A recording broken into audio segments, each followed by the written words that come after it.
Do you want to know what the future holds for the future of e-commerce and agentic commerce? Or do you want to know how to stay ranked and relevant on Amazon as SEO dies and AI engine optimization takes over? Well, today's guest has built ZonGuru to help sellers like you do exactly that. Welcome to the Ecomm Breakthrough Podcast. I'm your host, Josh Hadley. I scaled my own brand from 0 to 8 figures in sales, and now my mission is to take it to over 9 figures. On my journey to 9 figures, I bring you unfiltered conversations with some of the smartest minds in e-commerce. Past guests include Kevin King, Michael E. Gerber, author of The E-Myth, and Matt Clark from ASM. Today's guest is someone who's on the cutting edge of Amazon growth strategy and tech innovation. I'm thrilled to welcome John Tilley, the CEO and co-founder of ZonGuru, a powerful AI-powered software suite built by Amazon sellers for Amazon sellers. With over a decade of experience in branding, digital strategy, and now SaaS leadership, John has helped thousands of serious sellers optimize their listings, scale profitably, and build businesses that last. Under his leadership, ZonGuru has grown into a globally trusted toolset, known for being Amazon Rufus optimized, data-driven, and designed to boost revenue and conversion. With that introduction, welcome to the show, John. Hey, what's up, Josh? Good to be here. And dude, that's a serious skill set you got there on the introduction. Very, very cool. I can't do that, that's for sure. Well, hey, I appreciate it. And hey, it's easy for me to talk about all the accomplishments of other people. So it's just always good to hear about yourself. But John, I'm excited to have you on the show today because you were immediately close to what is happening on Amazon and Rufus and what's happening and evolving on the AI commerce side of things. And I think we are in for massive disruption over the next few years. We've seen how much AI has already changed the world over the last few years that it's been out. And I can only imagine what things look like 3 to 5 years from now in the e-commerce space. So maybe that's where I would love to start with you is look into your crystal ball. What do you see happening? What does e-commerce look like 3 to 5 years from now? I don't think we need to worry about 3 to 5 years from now. I think we need to worry about the next 6 months and see what happens, right? Because it's moving so fast. But yeah, I mean, you get those unpopular opinions, right? I would say right now, almost the homepage of Amazon doesn't matter anymore, right? AI is really the new homepage, initial touch points for customers looking for products, right? And whether that is engaging with Rufus or with AI, that is really a critical step in the user journey that has to be considered.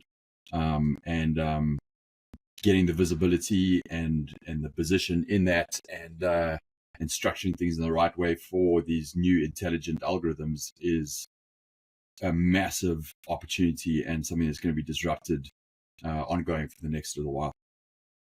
Yeah, no, I completely agree. So with that being said, John, what are you encouraging sellers to do that you talk to? How should they be positioning themselves now, knowing that things are going to evolve dramatically and quickly over the next months to years?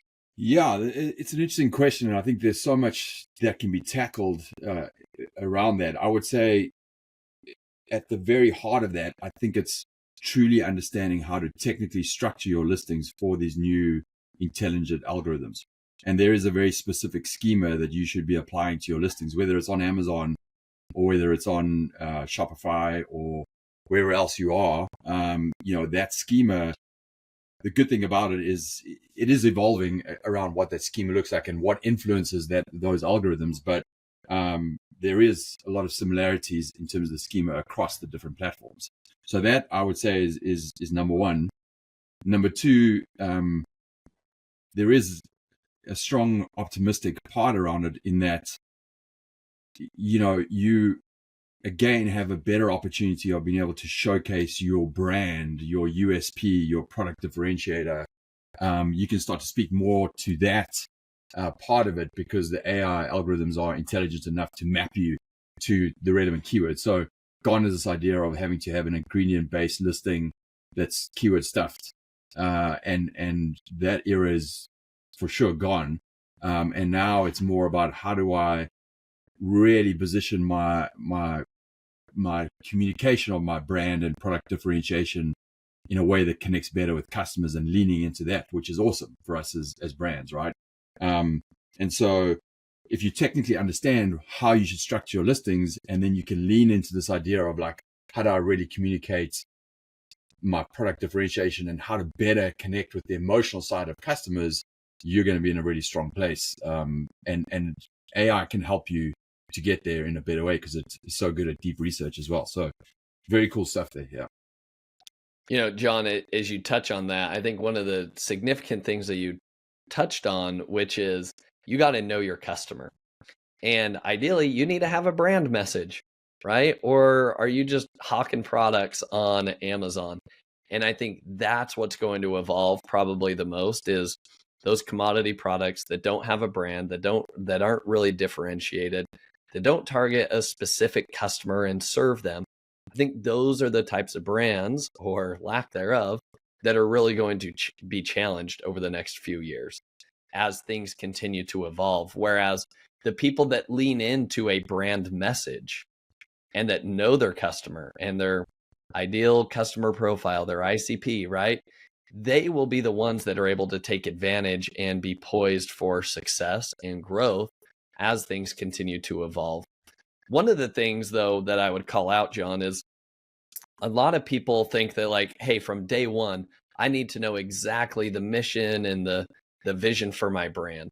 And what I've come to learn, and even speaking with a lot of other brand owners, is that if you don't currently have a brand message, like, it kind of evolves over time. And over time, if you're looking at your data, you're going to identify what are the types of products people are buying, and then what's the subsequent products that they're buying from me.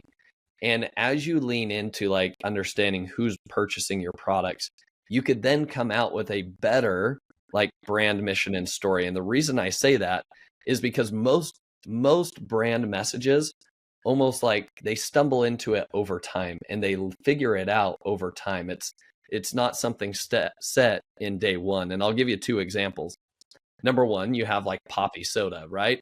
Poppy Soda went all in on a single brand message, and this is who we are, these are our values, and we're gonna like crush it, or we're gonna die trying. Like, they were force feeding, like, this is our mission, right? On the opposite side, you have like a 9-figure e-commerce brand in Simple Modern, right? That sells a lot of kind of drinkware, cups, mugs, etc. Simple Modern was started by three guys, and their initial approach to Simple Modern was not like, hey, let's go serve the 25 to 45-year-old woman. It was, as they launched products, they began to see like, oh, this is who's gravitating towards our products. Now they like these type of design colors, so we're going to come out with more of them.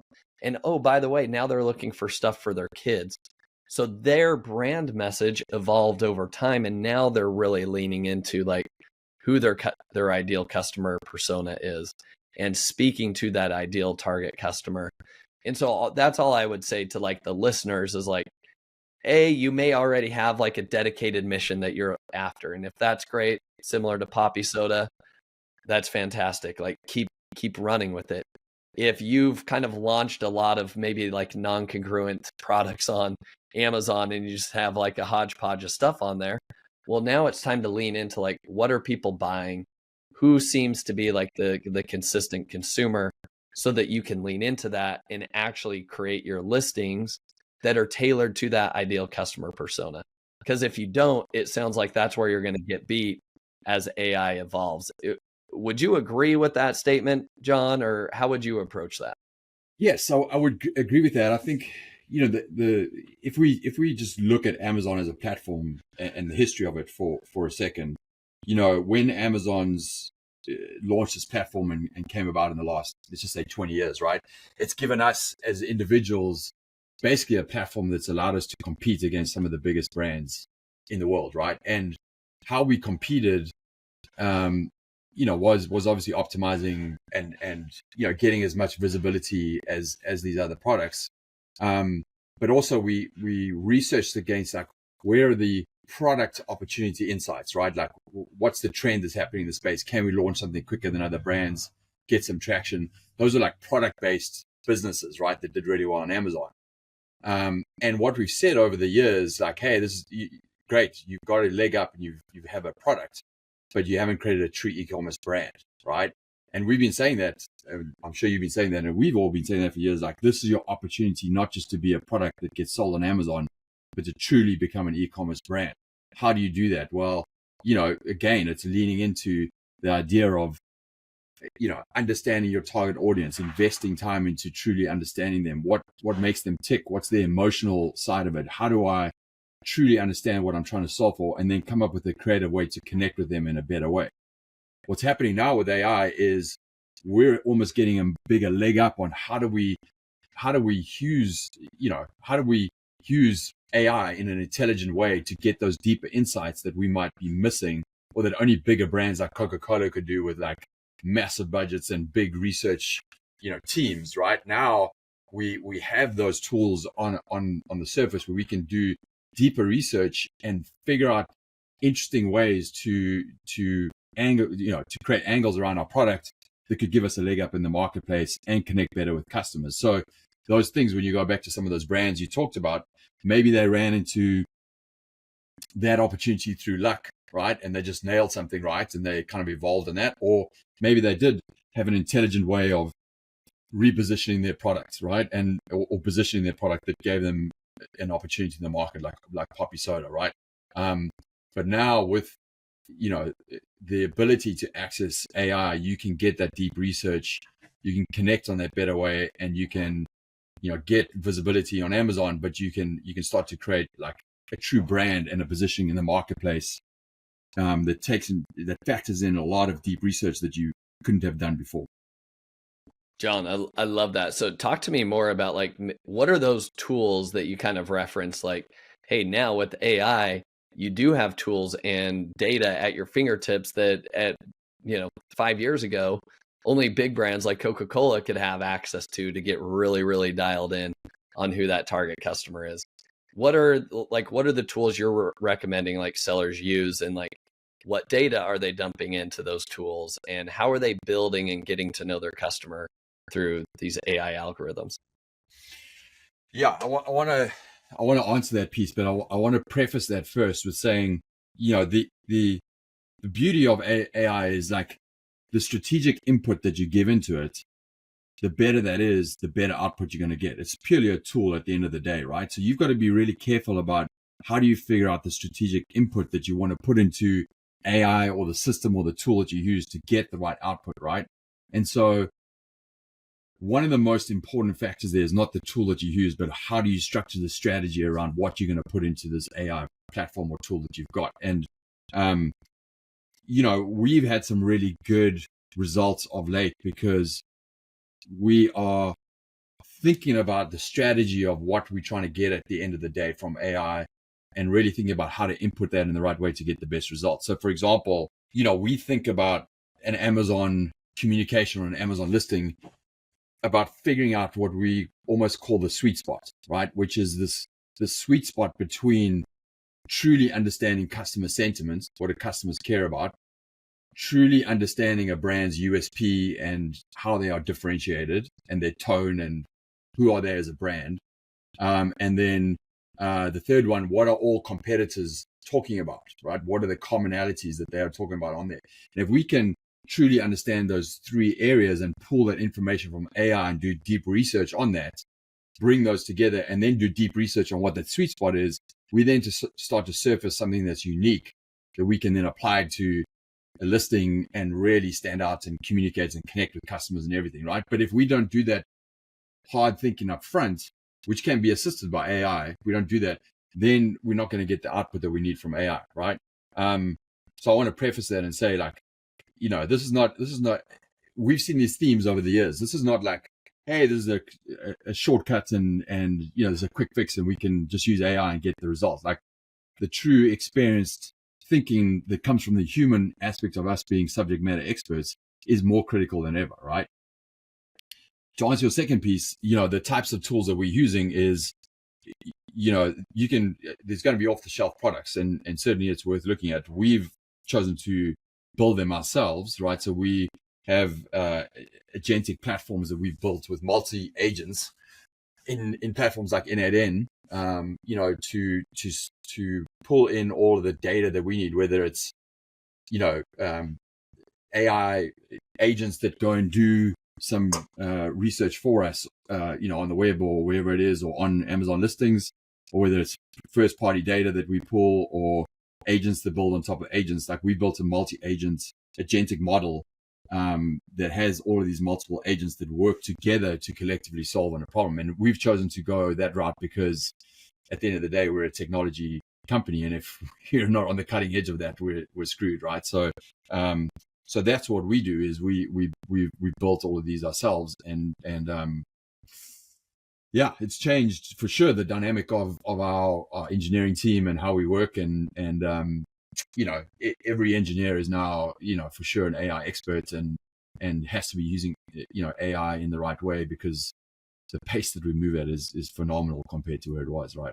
I think a couple of weeks ago someone was like, yeah, we're using the system, but it's out of date. This was released 2 months ago. It's like, that's the pace that we have to move at right now, right?